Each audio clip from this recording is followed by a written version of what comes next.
Bienvenidos a Esencialmente, un lugar donde vamos a trabajar tu salud desde otra mirada.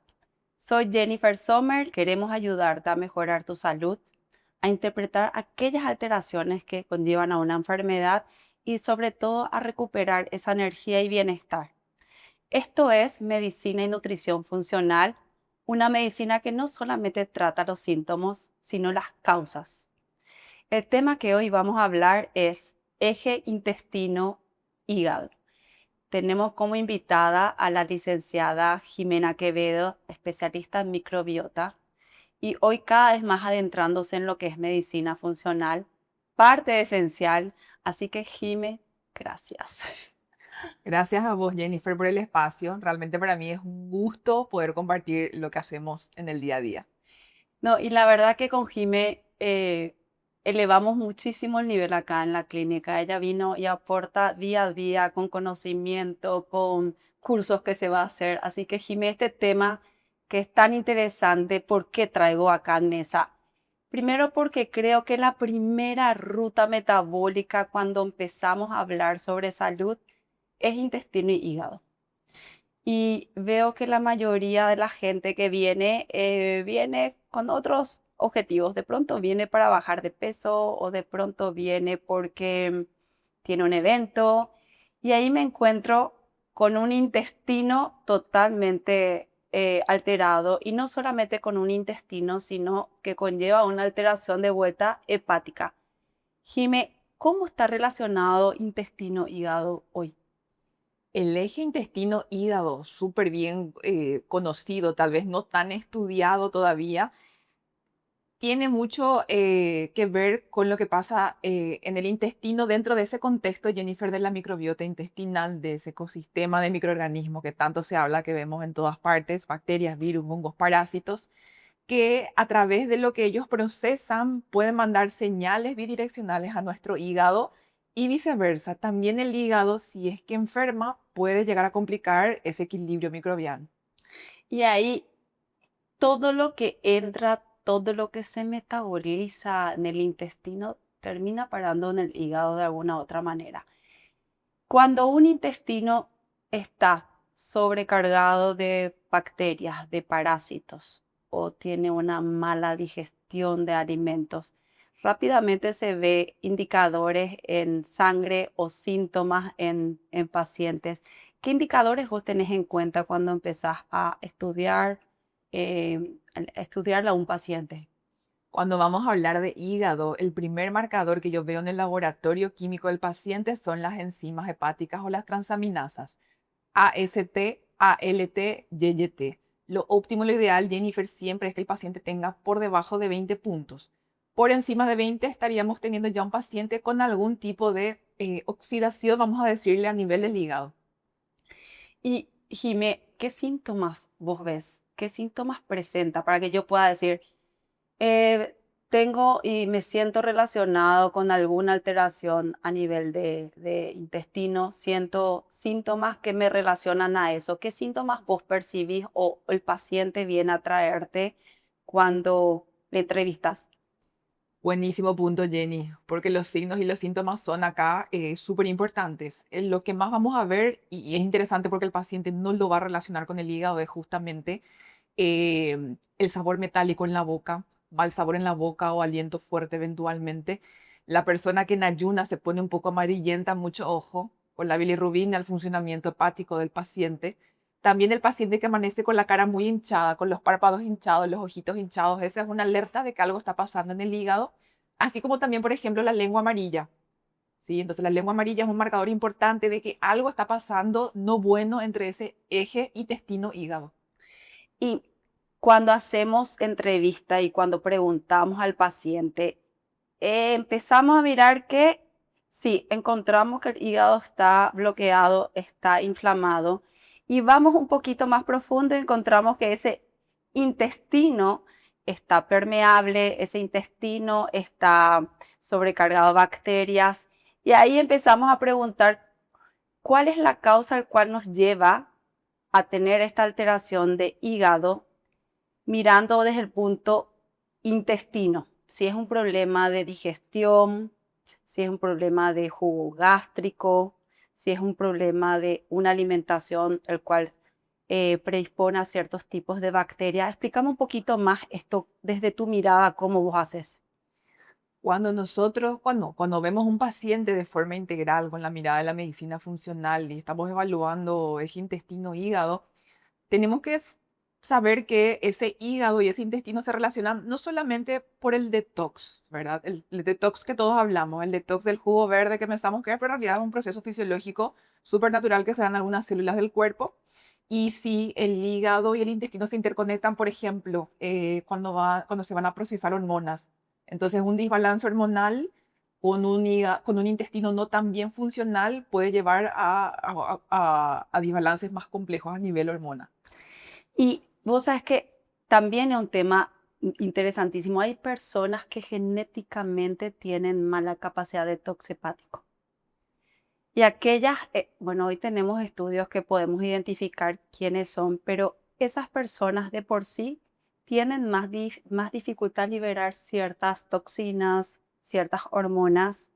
Y es muy bueno diagnosticar ese tipo de pacientes porque ahí vos le podés ayudar a través de conocimiento y educación qué cosas deberían tener en cuenta. Entonces, todo paciente que hoy tiene una dificultad en la parte de hígado, yo primero relaciono o de hormonas, yo veo que tiene alteración hormonal, primero pienso hígado, luego el intestino. ¿Qué factores podríamos tener en cuenta? ¿Cómo le podemos ayudar a esos pacientes? ¿En qué puntos puede mejorar para mejorar tanto la parte intestinal y la parte hepática? Pensando en nuestra gente en Paraguay, yo te diría, Jennifer, alimentos, ¿qué es lo que primero que nosotros trabajamos? No alimentos ultraprocesados porque los conservantes son xenobióticos, son químicos que el cuerpo no puede procesarlo y lo va a acumular. Y si hay, como dijiste, dificultad por genética de limpiar el hígado, eso va a quedar adentro. Entonces, alimentación es un papel súper, que la alimentación sea lo más natural, yo siempre digo primitiva, pero lo más natural posible, eliminando todos los ultraprocesados, que tengan aditivos, que tengan excesos de edulcorantes, que tengan excesos de conservante, colorante. Él es un punto súper importante. ¿Qué otros puntos deberías tener en cuenta? Nuestra gente le gusta mucho tomar bebidas alcohólicas. Ahí tenemos que poner un stop, un freno y tener en cuenta de que el etanol, el alcohol mismo, es un inflamador, vamos a decir, gatillante a nivel del intestino y a nivel hepático. Regular la ingesta de bebidas alcohólicas es importante. Conste que en el 2022-2023 la OMS puso un límite. El hombre tal vez no más de 3 vasos de cerveza por semana, la mujer solamente 2 vasos de cerveza por semana. ¿Y cómo estamos nosotros? Está grave. Sí, y sobre todo en adolescentes, vos hoy te encontrás con mucha alteración de piel, con mucho problema de acné. Y lo que yo primero pienso es problema acné, hígado, intestino. Y muchas veces buscamos tratamientos paliativos de rápida solución, pero no mucho de ese tratamiento otra vez ayuda al intestino y al hígado. Entonces, hacer educación y hacer mucho hincapié en el consumo de alcohol es fundamental. ¿Qué tipos de alcohol? La cantidad de alcohol. Yo le tengo mucho miedo a la cerveza porque como la cerveza es una bebida de cantidad y es una bebida que se toma en climas calurosos como el nuestro, el mayor problema que veo en hombres es un hígado muy inflamado por exceso de cerveza. Eso se ve mucho acá. Ahora, hay otros factores también que es muy importante, Jime. Quiero que sigas nombrando, pues yo creo que nos va a sumar. Otro detalle importante es cuidar un poquitito esa exposición a los xenobióticos tal vez externos. Por ejemplo, plástico, tal vez cosmética, cuidar un poquito el origen de la trazabilidad de los cosméticos, exponernos lo menos posible al plástico, a los tapercitos, a las jarras de plástico, a las botellitas, ir cuidando un poco ese detalle y tal vez también evaluar un poquito el uso de anticonceptivos. Anticonceptivo eventualmente ayuda en algunos contextos, en otros no tanto, pero tenemos que evaluar la necesidad tal vez en chicas jóvenes, por ejemplo, expuestas años, 10 años a anticonceptivos y después cuesta bastante esa retirada, queda con muchos desbalances, muchas quejas, la piel, como dijiste también. Ahí tenemos que fijarnos mucho en cómo está el intestino justamente. Si la mujer usa anticonceptivos, no va bien de cuerpo, es una acumuladora de estrógenos. Sí, eso se ve mucho también. Se ve mucho y le genera terror cambiar o sacar tipo anticonceptivos, pero desde la medicina funcional, para nosotros la prioridad es restablecer ese intestino y muchas veces un anticonceptivo lleva a una disbiosis y al llevar a una disbiosis, que termina siendo una alteración a nivel digestivo, termina generando alteración a nivel hepático. Otro punto que es súper importante, cómo es importante el sueño, Jime, para el detox hepático, ¿eh? El reseteo es importantísimo. De hecho, que el sueño resetea todo nuestro cuerpo, las mitocondrias, el hígado, el intestino. No puede faltar el sueño y la exposición al sol también. Sí, el sueño, yo siempre digo, sin sueño no hay capacidad de detox. O sea, tener un sueño reparador, tener un sueño profundo, tener un sueño cuidando el ciclo circadiano, él es fundamental para hacer una buena capacidad de detox. Jime, si yo como, esta es una súper común, si yo como saludable, yo igual puedo tener un intestino inflamado, ¿no? Totalmente. Bueno, partamos de la base que es saludable, porque uno puede comer tal vez gluten free, diet, edulcorantes, no azúcar, pero igual estamos inflamando el intestino porque puede que hayan conservantes en esos alimentos. Alimentos diet sin azúcar, sin gluten, generalmente tienen muchos conservantes que igual terminan generando una sobrecarga y inflamando el intestino, generando un poquitito de Es celiaquía. mucho en estos, eh, como alimentos dietéticos, postres dietéticos. De repente ves mucho en chicas jóvenes que comen muy sano, pero gran parte de su alimentación son postres gluten free, dietéticos, y él genera inflamación igual.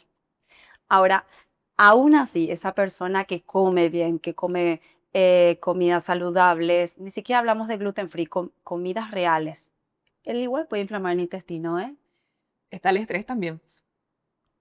O sea, el estrés es una de las cosas que juega muchísimo en el tema de intestino. De repente comemos bien, hacemos todo bien, dormimos haciendo ejercicio, todo, pero sigue reiteradamente diciendo esa persona, sigo inflamada, me siento hinchada. El estrés juega un rol súper importante.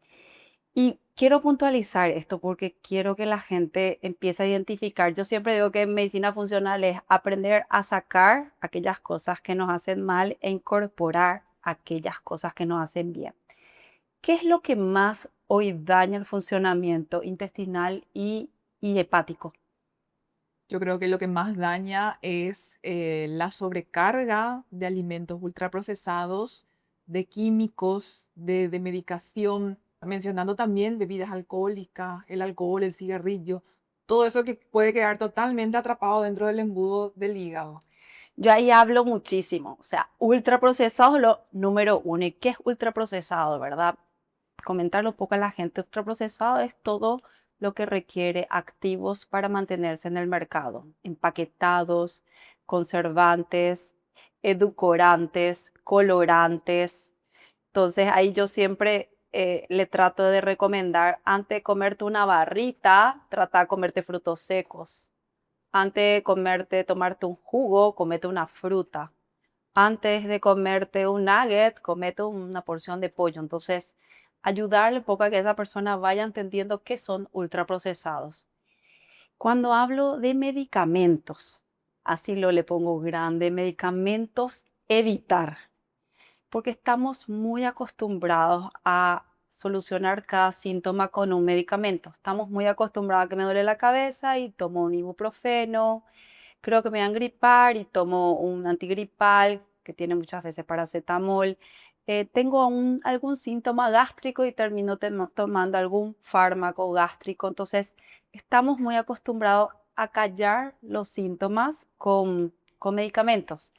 Entonces, ¿qué vos le aconsejas? Yo le digo no medicamento y ¿qué hago? Me dice Jenny. Entonces le empiezo muchísimo a enseñar a escucharle su cuerpo. Si tiene dolor de cabeza, ¿por qué? Es porque no tomó agua, porque le falta hidratación, porque está tomando tantos medicamentos que le conducen a una gastritis, que eso le da dolor de cabeza. Está empezando algún virus. Entonces, que la persona empieza a escuchar síntomas y en vez de apagar ese síntoma, empieza a querer interpretar por qué estoy causando un dolor de cabeza. Entonces, ese es el segundo punto, que es medicamentos. El tercer punto, y evidentemente, es dormir. O sea, dormir, eh, mejorar la calidad del sueño, que dormir no quiere decir yo dormí a las 2 y me levanté a las 10. No, dormir respetando el ciclo circadiano natural del cuerpo. Eso es otra cosa que es muy importante hablar. Es bueno definir que no es lo mismo dormir todos los días a las 12 hasta las 8 y dormir 8 horas, que dormir a las 10 y dormir hasta las 6. Cuando más temprano yo logro dormir durante la noche, mejor es mi capacidad de hacer detox, mejor es mi capacidad de regular mis neurotransmisores, mejor es mi capacidad de regular mis hormonas. Entonces, ¿qué es dormir bien? Y sí, hablamos de dormir de noche, dormir 8 horas, pero yo siempre digo antes de las 11, digo. No le digo a las 10 porque a las 10 yo creo que nadie más duerme, pero antes de las 11 es muy bueno tener en cuenta. Otro de los puntos que es súper importante del tema del cuidado, Jimé, que quiero que hables un poquito de la digestión, pero de la digestión del momento que introducimos la comida, Jimé. La digestión es un proceso que yo le digo al paciente, nuestro cuerpo es una fábrica. Y justamente desde el momento en el que metemos la comida en la boca, lo primero que tenemos que hacer énfasis es en la masticación y en la salivación y en el mindful eating, en estar presente en el momento de comer, porque ahí empiezan en la saliva a digerirse, por ejemplo, los carbohidratos, tan temidos. El solamente no masticar puede hacer que nosotros nos aventemos muchísimo, nos distengamos y hoy tenemos una de las consultas más comunes que tenemos en el consultorio es distensión abdominal.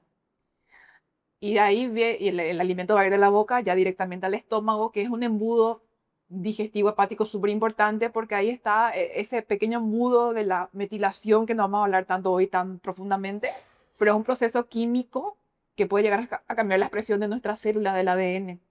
¿Verdad? Y esa digestión muchas veces se ve muy comprometida, por ejemplo, por el estrés. Vivimos en un ambiente adrenérgico, haciendo multitasking de aquí para allá, estamos ansiosos y lo primero que queremos es comer rápido, comer apurados, no generamos el ácido gástrico, punto importante. Ese ácido gástrico tiene que ser ácido, gente, pH 1 a 3.5 máximo, para que el proceso de degradación y absorción y aprovechamiento de las proteínas, del hierro, del zinc, del calcio, de esos oligoelementos sea realmente bueno para nuestro cuerpo.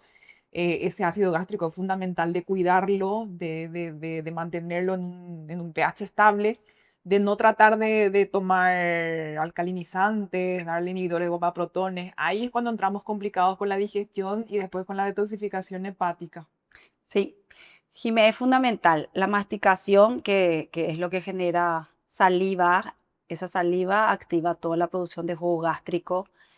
Concientizar un poco de masticar más las comidas. Punto 2, lo que dijiste, el jugo gástrico, que hace el quimo, ¿verdad? A través de eso uno activa todas las enzimas. Y como vos decís, todos estamos estresados, de alguna manera estamos produciendo poco ácido clorhídrico. Entonces, ¿qué cosas pueden ayudarme a aumentar mi jugo gástrico? Podemos aumentar básicamente con alimentos con sabores amargos. Por ejemplo, el berro. El berro, yo le digo siempre, le digo más agua con limón, agua con vinagre de manzana. Y evidentemente hay suplementos, entre ellos el clorhidrato betaína. La betaína, que es elementazo, el ácido clorhídrico en gotitas también ayuda mucho. Eh, nuestro pojañaná, nuestras plantas medicinales, el boldo, el El, romero, el boldo, el romero, hay uno más que no me estoy la acordando. El menta, yaguareteca. el yaguareteca para el postprandial, ¿verdad? Es ideal. Entonces, todas esas plantas medicinales tienen muchísimo valor científico y se sabe de que aumenta la motilidad a nivel del estómago y también hace que nosotros podamos digerir y no quedarnos con esa sensación de pesadez. Y ese proceso digestivo es a la vez la que permite absorber los nutrientes y eliminar toda toxina o alimentos bien no digeridos que necesitamos. O sea, es fundamental el primer proceso, masticar ácido clorhídrico, comer tranquilo, tener un espacio donde yo como sin estar trabajando en el mismo momento. Yo también siempre indico no tomar mucha agua mientras que estoy comiendo, porque creo que el tomar agua disuelve un poco ese jugo gástrico el cual necesitamos. Entonces, tomar agua después de las comidas. Y ese proceso digestivo va a mejorar, pero enormemente, teniendo en cuenta estas dos cosas. Y a través de eso mejoramos todo lo que es la microbiota, todo lo que es la parte digestiva baja. Jime, espectacular. Yo creo que estos son temas que son súper importantes y sobre todo que la gente lleve en cuenta que está el intestino demasiado ligado al hígado. Sin un intestino sano, muy difícil tener un hígado sano. Jime, quiero que la gente lleve 3 puntos importantes para empezar a hacer. Yo creo que los cambios se van haciendo de a poquito, día a día. Entonces, 3 puntos que le puedan servir para poder introducir dentro de su rutina. Yo te diría, el primer punto, comer más alimentos que vengan del suelo y menos alimentos de las góndolas. Ir más por la alimentación fisiológica, natural y sencilla. Punto número 2, cuidar mucho los procesos digestivos, la masticación, cómo estamos digiriendo, cómo está ese ácido gástrico, cuidar esos factores en los procesos digestivos. Y el tercero es hacernos cargo del estilo de vida, dormir bien, hacer ejercicio y administrar un poquito el estrés. Capaz, Jimé. Y entender que cuidar el intestino no solamente es cuidar el sistema inmunológico, energético, hormonal. Cuidar el intestino es mucho más, es cuidar también el hígado. Lo que pasa en el intestino no se queda en el intestino. Queremos ayudarte a mejorar tu salud, así que acompáñanos.